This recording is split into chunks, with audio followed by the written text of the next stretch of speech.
됐습니다.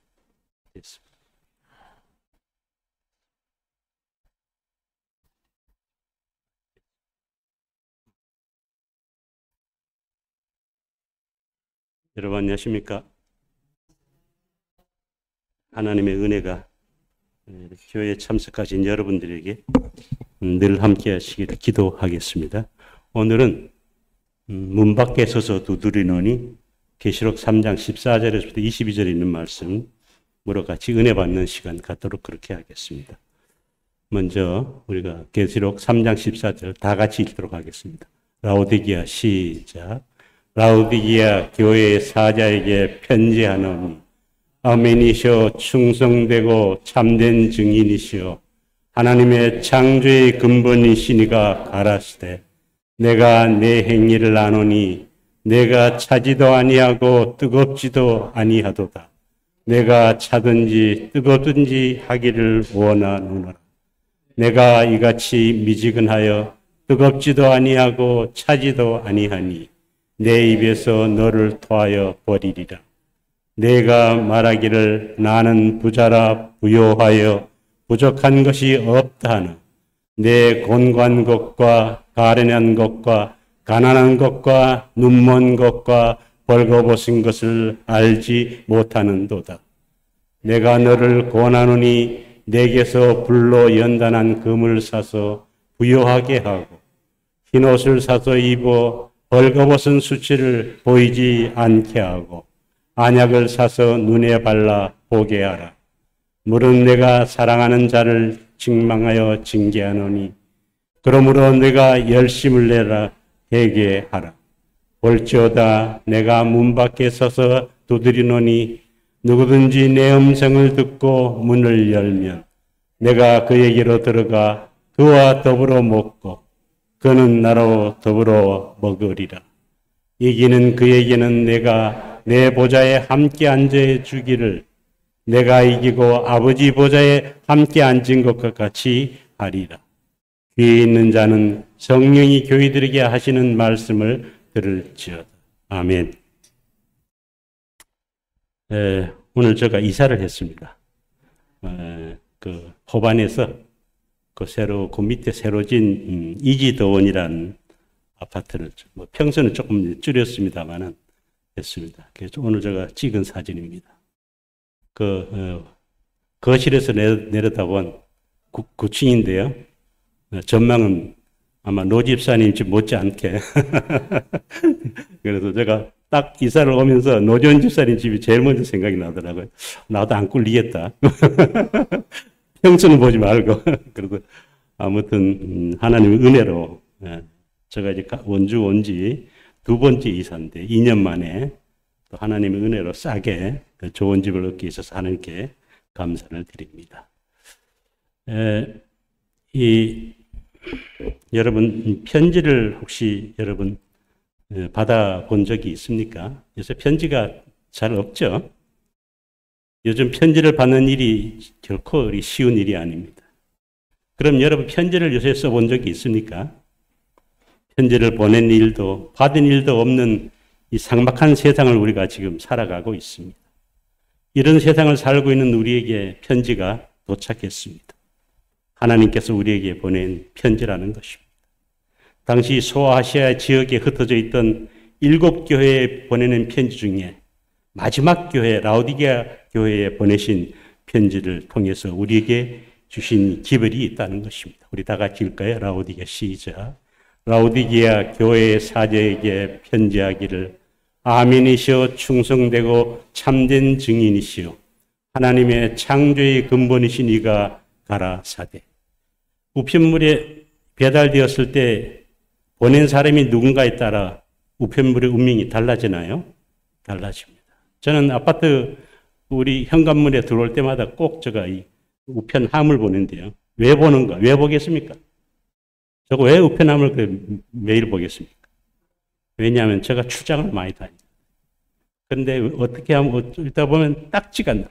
그래서 보통 6만 원, 8만 원 이런 것들이 날라오는데 이제는 우편물이 날라왔다 그러면 겁부터 나요. 이게 또 얼마짜리인가? 그렇게 합니다. 여러분, 우리가 우편물이 배달되었을 때 그 보낸 사람이 누군가에 따라서 우편물의 운명이 이렇게 달라진다는 것입니다. 이 편지의 수신자는 라오디게아 교회입니다. 라오디게아의 뜻은 심판받은 한 백성이란 뜻입니다. 이 편지의 발신자는 아멘이시오 충성되고 참된 증인이시고 창조의 근본이시니가 기록되었고요. 수신자는 라오디게아 교회로 되어 있다는 것입니다. 만약 우리가 지금 재판을 받고 있다면, 만약에 우리가 지금 재판을 받고 있다면 우리에게 가장 필요한 사람은 우리의 진실을 말해줄 증인이 필요하다는 것입니다. 우리에게 그런 증인이 있다는 것입니다. 계시록 3장 14절입니다. 다 같이 읽겠습니다. 시작. 아멘이시오 충성되고 참된 증인이시오. 아멘은 진실하다는 의미를 가지고 있습니다. 우리 주님은 진실하고 충성되고 참된 증인이시기 때문에 법정에서는 우리에게 가장 중요한 분이시라는 것입니다. 여러분, 요새 우리가 믿을 만한 사람을 찾아보기 어려운 이 시대에 믿을 수 있는 그분은 우리 주 예수 그리스도라는 것입니다. 발신자 속에는 이것이 끝이 아니라는 것입니다. 다 같이 읽겠습니다. 시작. 하나님의 창조의 근본이신 분이가 가라사대라고 합니다. 뭐라고 소개하고 있다고요? 창조의 근본이신 이가 말씀하셨다. 우리에게 이 말씀하고 있습니다. 라오디게아 교회는요, 라오디게아 교회에 보내는 편지의 발신자로 하나님이 창조의 근본이신 이를 소개한 것은 라오디게아 교회가 당면하고 있는 상황 때문이라는 것입니다. 7교회 중에서 이 라오디게아 교회만큼은 한마디의 칭찬도 언급되지 않은 유일한 교회가 바로 이 불행하게도 라오디게아 교회였다는 것입니다. 다 같이 읽겠습니다. 시작. 내가 내 행위를 아나니 내가 차지도 아니하고 덥지도 아니하도다. 첫 번째로 책망이 뭔가 하면 미지근하다는 것입니다. 라오디게아 이 도시의 남쪽 수마일 한 13km 정도 떨어진 곳에 이 온천의 원류가 있습니다. 온천의 원산지가 있습니다. 그런데 이 온천이 수도관을 통해서 라오디게아 교회에 이렇게 쭉 물을 내려오다 보면 어떻게 해요? 저기처럼 내려오다 보면 그 13km 된 긴 거리가 출발할 때는 35도, 40도나 되는 그런 펄펄 끓는 그런 온천이었는데 라오디게아에 도착할 때 되면 이 물이 미지근한 물을 사용할 수밖에 없다는 것이었습니다. 뜨거운 온천물이 수도관을 통해서 라오디게아로 내려오면서 미지근해지는 것처럼 라오디게아 교인들의 신앙도 미지근해져 있었다는 것입니다. 이것이 우리 재림교회의 모습을 적절하게 설명해 주고 있다는 것입니다. 왜 이렇게 되었을까요? 무엇이 문제였을까요? 그들은 첫사랑을 잊어버렸다는 것입니다. 이것은 우리 재림교회의 모습을 적절하게 설명해 주고 있다는 것입니다. 신앙생활을 시작하여 한때 뜨거운 신앙을 가졌지만 말씀과 성령의 역사를 소홀히 하여 열렬한 신앙을 아직 체험하지 못했다는 것입니다. 그리하여 세월이 지나면서 믿음이 식어지고 세속화가 되었다는 것입니다. 그런데 예수님은 이 상태가 계속되면 뭐라고 얘기했는가 하면 토해 내치겠다라고 그렇게 말씀하셨습니다. 이 성경학자들이 제가 이 미지근 물을 어떻게 표현하는가 제가 설교 준비를 하면서 찾아봤더니요. 뭐라고 표현을 했는가 하면 이 얼마나 그런지 토할 것 같다. 토할 것 같다. 그렇게 학자들이 표현을 한 것을 제가 봤습니다. 여러분, 이 환자의 심각성은 그 병 자체보다도 환자가 자신의 상태를 잘 알지도 못하고 진단을 받아도 그 결과를 인정하지 않을 때 드러난다는 것입니다. 실제로 라오디게아 도시는요, 경제적으로 부여해서 아주 자만하였습니다. 그 지역에서 생산되는 모직 웨트는요, 당시 세계적인 고급 브랜드였다는 것입니다. 그곳에서 생산되는 안약은요, 최고급 약품이었다는 것입니다. 그러나 라오디게아 교회 시대의 교인들은 영적으로 헐벗고 굶주리고 눈이 멀었다는 것입니다. 오늘날 교회 건물은 휘황찬란하고 웅장합니다. 서점에 가면 성경에 관련된 도서들이 산과 바다처럼 많습니다. 수많은 교회와 목회자들이 있습니다. 그러나 교인들은 영적으로 메말라 있다는 것입니다. 원인이 무엇일까요? 개인의 문제라는 것입니다.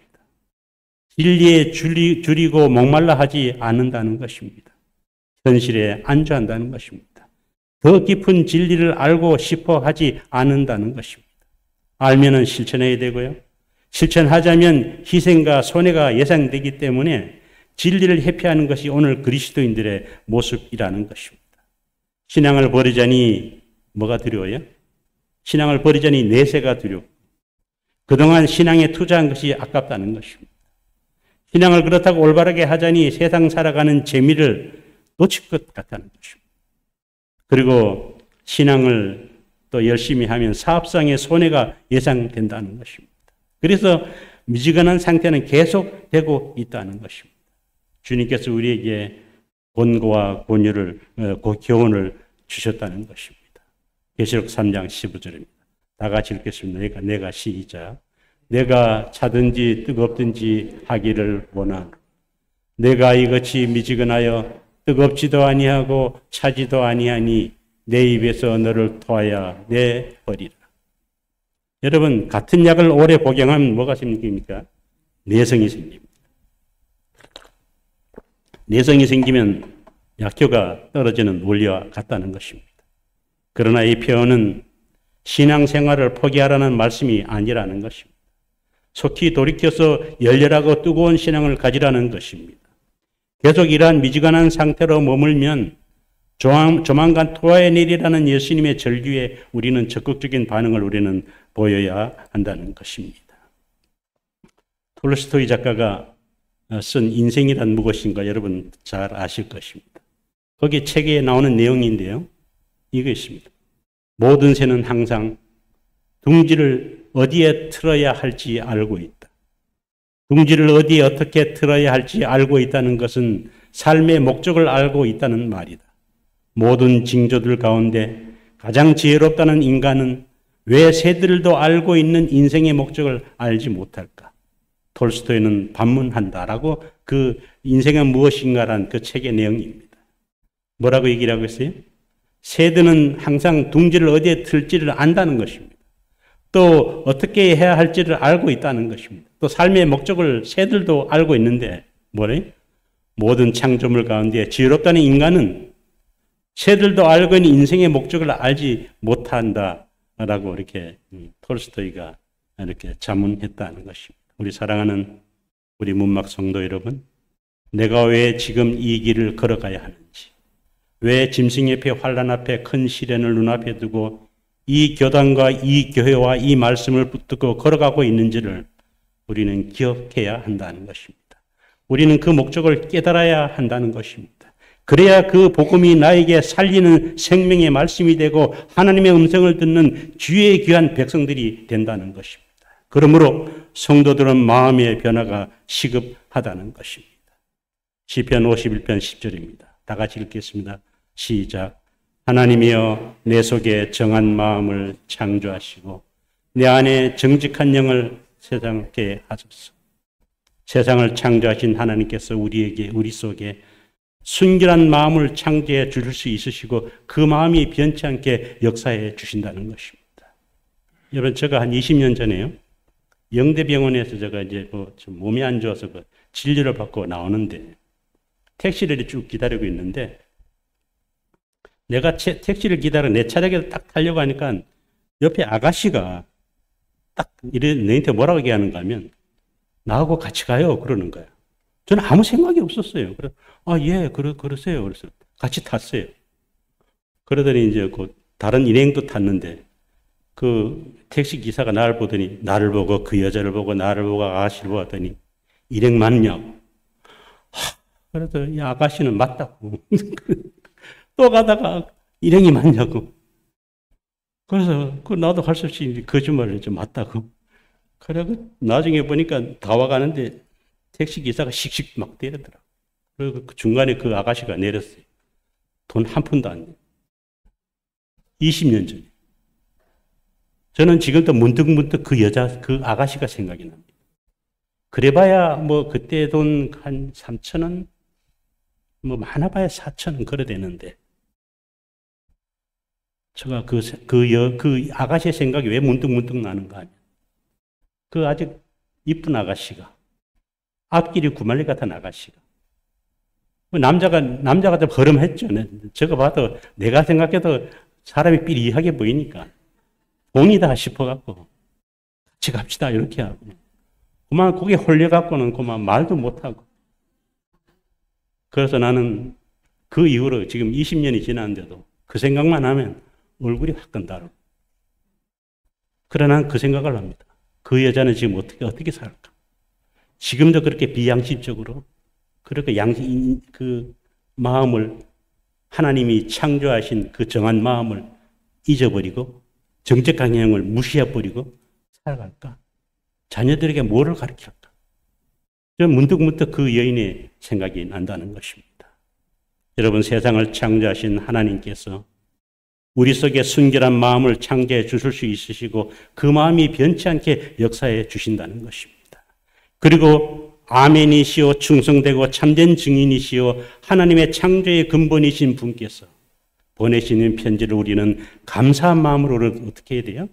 우리는 열어봐야 한다는 것입니다. 왜 그런가요? 우리는 지금 심판을 받고 있는 중이라는 것입니다. 그러므로 우리의 진실을 가장 조리 있게 증언해 주실 수 있는 예수님이 우리에게 있다는 것입니다.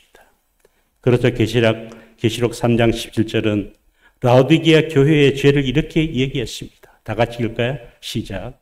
내가 말하기를 나는 부자라 부요하여 부족한 것이 없다 하나 내 곤고한 것과 가련한 것과 가난한 것과 눈먼 것과 벌거벗은 것을 알지 못하는도다. 라오디게아 교회는요, 자신의 죄를 알지 못한다는 것입니다. 왜 예수님은 라오디게아 교회의 사람들에게 곤고하고 가련하다고 이야기했을까요? 교회에 성경을 들고 다니고 각 가정마다 성경은 넘쳐나지만 성경 속에서 이야기하고 계신 참 빛되신 예수님의 음성을 듣지 못한다는 것입니다. 그래서 돈이 우상이 되고, 때로는 자녀가 우상이 되고, 때로는 명예가 우상이 되고, 때로는 권력과 더 큰 꿈을 가지기 위해서 하나님은 잠시 뒤로 놓는 사람들, 그 사람들이 바로 라오디게아 교회의 사람들이었다는 것입니다. 자신의 부족과 필요를 느끼지 못하면서도 구원을 확실하고 살아가는 사람들은 자신은 벌거벗고 있지만 흰옷을 입고 있다고 착각하며 살아가는 사람들이 바로 라오디게아 교인들이었다는 것입니다. 왜 그런가요? 왜 그런가요? 혼합된 포도주를 마셨다는 것입니다. 취해서 자기가 벌거벗고 있는지를 모른다는 것입니다. 그런데 말씀을 들을 때는 이완이 되어서 나는 여전히 다른 성도보다 신앙을 잘한다고 그렇게 생각을 합니다. 우리가 판단의 기준은요, 성도가 되어서는 안 되고요. 판단의 기준은 교회가 되어서는 안 되고요. 우리의 판단의 기준은 예수님의 십자가 밑이 되어야 한다는 것입니다. 그렇지 않으면 우리는 점점 더 라오디게아 교회의 성도들 같이 될 수밖에 없다는 것입니다. 라오디게아 교회의 사람들은 다 벌거벗었기 때문에 벗은 줄을 모른다는 것입니다. 그런 시대를 향한 하나님은 처방전과 해결책을 주셨다는 것입니다. 이 해결책이 나의 해결책이 되어야 마지막 시대를 이기는 자가 된다는 것입니다. 이 말씀 속에 살아있는 성령의 음성을 들으시기를 저는 소망한다는 것입니다. 계시록 3장 18절 다 같이 읽겠습니다. 시작. 내가 너를 권하노니 내게서 불로 연단한 금을 사서 부요하게 하고 흰옷을 사서 벌거벗은 수치를 보이지 않게 하고 안약을 사서 눈에 발라 보게 하라. 지금 이 단어 중에 세 가지 공통된 동사가 나오는데요. 그 동사가 바로 사라는 것입니다. 누구한테 사라는 걸까요? 예수님께 사라고 성경 주석은 말하고 있다는 것입니다. 그러면 우리가 예수님께 사야 할 이 세 가지가 무엇인가요? 첫 번째는 불로 연단한 금을 사라는 것입니다. 그렇다고 우리가 그 금을 시중에서 파는 금은방에서 가서 사는 그런 금이 아니라는 것입니다. 두 번째는 흰옷을 사라고 이야기했고요. 세 번째는 안약을 사라고 우리에게 권고하고 있습니다. 첫 번째는요, 불로 연단한 금을 사라는 것입니다. 그것은 예수님의 믿음 때문에 손해보는 것을 경험하라 그 말인 것입니다.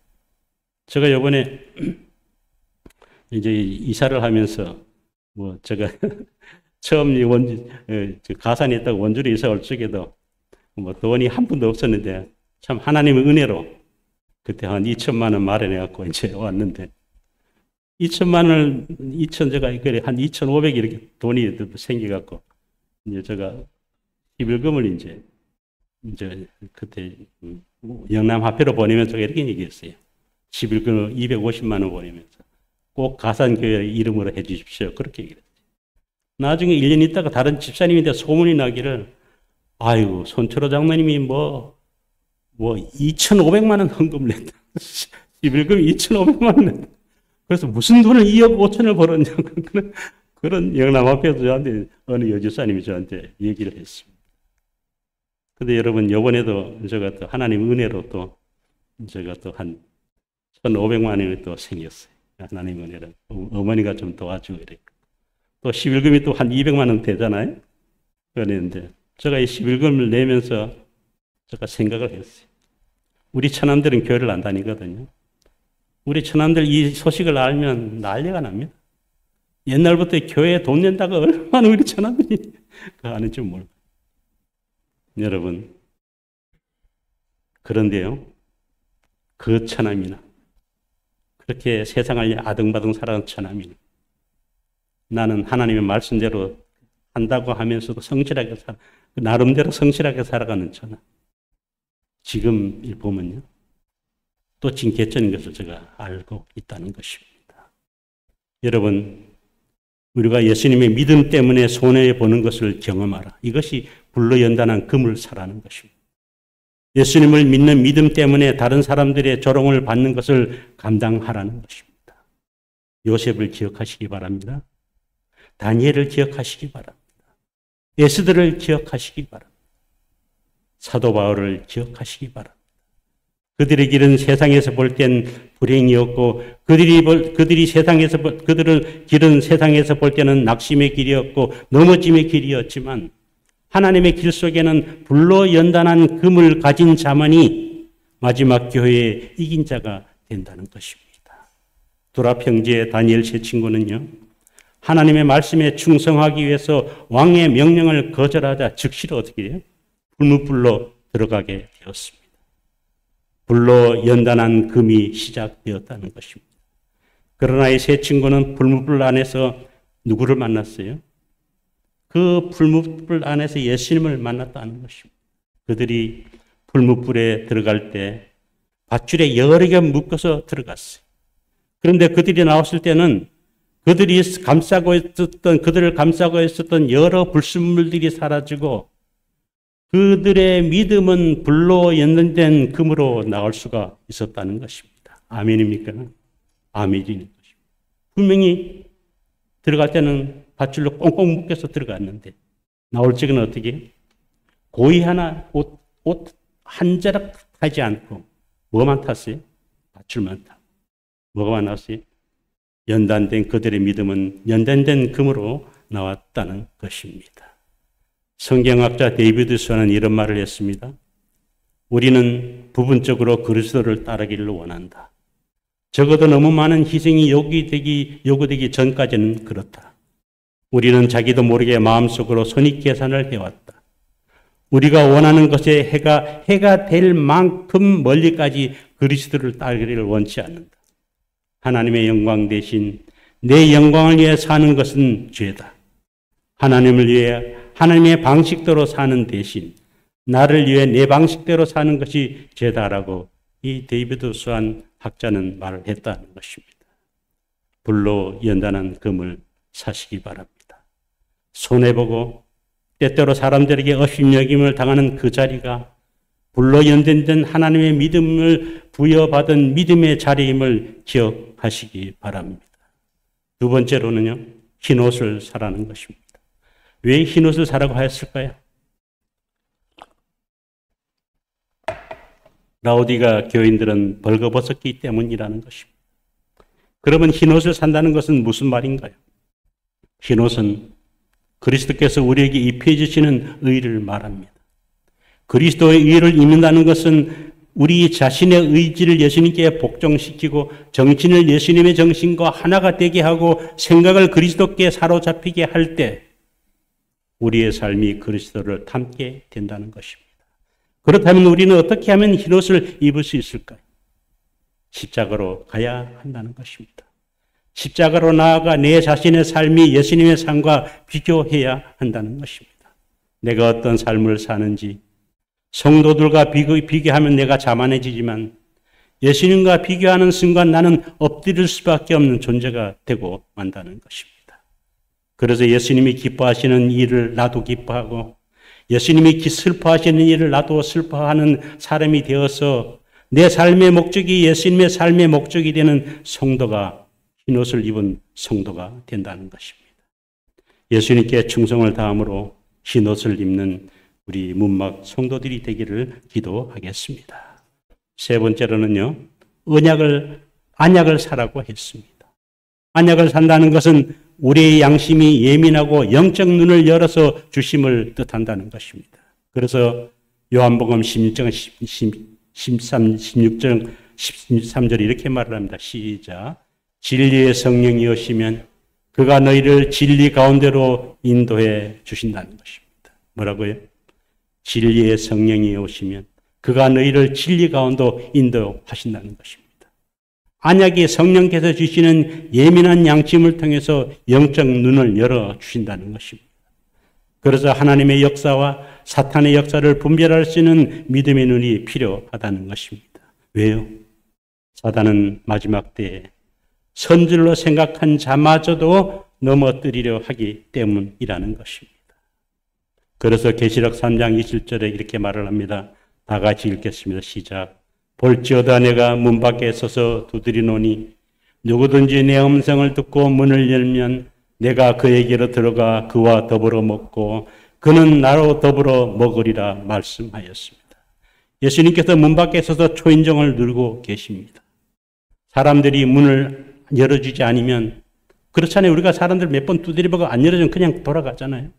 사람들은 문을 열어주지 않으면 그냥 돌아가지만 예수님은 문을 열어줄 때까지 문 앞에 서 계신다는 것입니다.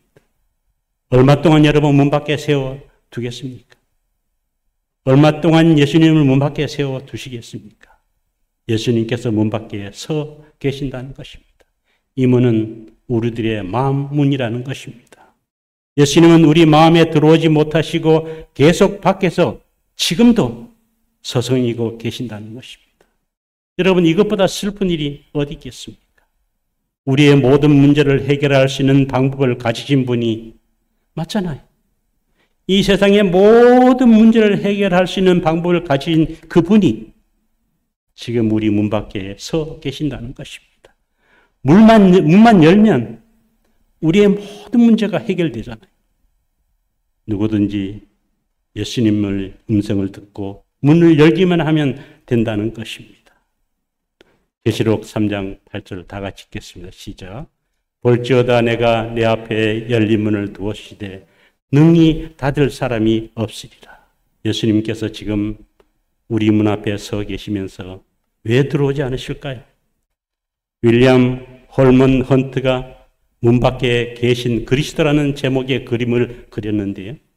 바깥쪽에 손잡이를 그리지 않았다는 것입니다. 그래서 바깥쪽에는 문 입구에는 손잡이가 없다는 것입니다. 문을 열 수 없기 때문에 두드리기만 할 뿐 우리가 열어주기만을 기다리고 계신다는 것입니다. 여러분, 그 손님이 누군지를 안다면, 여러분 문 밖에서 서성이시는 기다리시는 그분이 누군지를 안다면 우리는 문을 열고 손님을 맞아 드려야 한다는 것입니다. 빠를수록 좋다는 것입니다. 할 수 있을 때 하지 않으면 하고 싶을 때 하지 못한다는 말이 있습니다. 뭐든지 때가 있다는 것입니다. 문 밖에 계신 예수님을 영접하는 일은 가장 탁월한 선택이라는 것입니다. 라오디게아 교회의 가장 큰 안타까움은 아직 예수님께서 문 밖에 계신다는 것입니다. 지금 우리가 흰옷을 입을 수 있는 방법은 예수님의 마음을 품는 것입니다. 그래서 회개하라는 예수님의 호소를 받아들이는 사람들이 마지막 시대에 이기는 자들이라는 것입니다. 예수님이 어떻게 문 밖에서 두드리실까요?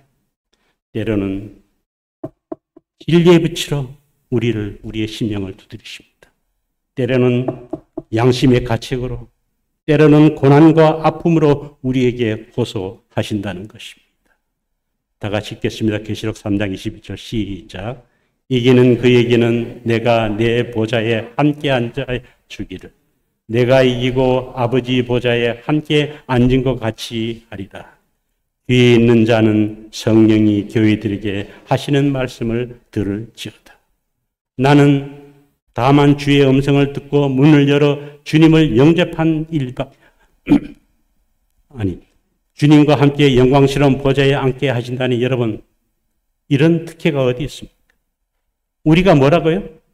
내가 이기는 그에게는 내 보좌에 함께 앉아준다. 이 말은 주님과 함께 영광스러운 보좌에 앉게 해준다는 것입니다.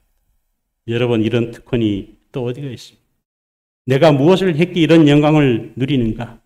나는 다만 주의 음성을 듣고 문을 열어 주님을 영접한 일밖에 없다는 것입니다. 가장 못난 인생이지만 가장 존귀한 자라 받아주신 주님의 은혜가 놀랍다는 것입니다. 지금 만사가 평안하고 아쉬운 것이 없으니 걱정할 거 없다고 장담하십니까? 지금 건강하고 지혜와 지식과 경력이 남달라 무슨 일을 하든지 자신 있다고 생각하십니까? 언제 그 지혜가 멈추고 최고와 최상의 자리를 다른 사람에게 넘겨줘야 할 때가 올지 누구도 예측할 수 없다는 것입니다. 여러분, 제가 이 김호중 맞나요? 저분이 가수. 저 일부러 저 사진을 넣는데 저분이 지금 감옥에 있죠. 가래로 막을 걸 호미로 막을 걸 지금 가래도 못 막습니다. 속이고 그 돈 몇십억 때문에 속이고 거짓을 하다가 제가 신문 기사를 보니까요, 강남 경찰서가 작정하고 얼마나 화가 나는지, 강남 형사들이 얼마나 화가 나는지, 강남 경찰서 형사들이 몽땅 다 이 한 사람한테 다 달려들었다는 거예요. 그래서 파헤치고 증거 수집하고 얼마나 화가 나는지 가만두지 않겠다는 거예요. 거짓을 하다가. 여러분, 그래서 지금 신문 기사를 보니까 지금 자기가 손해본 것만 해도 지금 몇백억을 받다. 처음에 그냥 간단히 시인하고, 신문 기사 내용이 그래요. 시만 하고, 인정하고, 음주운전 그거 하고, 그래 하면 문제될 게 없었다는 거예요. 여러분, 뛰어난 재능과 지혜와 통찰력으로 남보다 먼저 최고의 자리에 올렸던 사람들이 왜 하루아침에 몰락하는가? 자신의 곤고한 것과 가련한 것과 눈먼 것과 벌거벗은 수치를 몰랐다는 것입니다. 만물의 주인이시며 내 인생의 주인이신 예수 주님 앞에서 머리 들고 살다가 스스로 삶을 마치면 가련하고 곤고한 인생이라는 것입니다. 사랑하는 자를 책망하고 징계하시는 주님의 음성을 들으시기 바랍니다. 그러므로 우리는 열심을 내어 회개해야 한다는 것입니다. 우리에게 남은 시간이 생각처럼 많지 않습니다. 왜요? 이 라오디게 교회가 역사적으로 보면 1844년 이후로는 뭔가 하면 이제는 더 시간이 없어요. 이 6000년 역사에서 라오디게 교회가 마지막 교회인 것입니다. 그렇기 때문에 이제는 시간이 없습니다. 예수님이 오늘 밤 당장 오신다고 할지라도 아무 우리가 변명할 수 없는 지금 시간이 있다는 것입니다. 그렇기 때문에 우리에게 남은 시간이 생각처럼 많지가 않다는 것입니다. 우리가 찬미가 316장에 예수가 우리를 부르는 소리의 가사처럼 세월이 살같이 빠르게 지나고 쾌락은 끝이 납니다. 사망의 그늘이 모든 사람 앞에 덮어서 가리웁니다. 더 이상 방황치 말고 내게 오라고 주님은 우리를 부르십니다. 사회가 혼란하고 진실이 감춰질 때일수록 우리 교회와 성도는 그리스도의 주인 되심을 고백하면서 주님이 기뻐하시는 삶을 힘써 살다 아버지의 보좌에 함께 앉게 되는 성도들이 우리 문막 성도들이 되기를 바라면서 말씀을 마치겠습니다.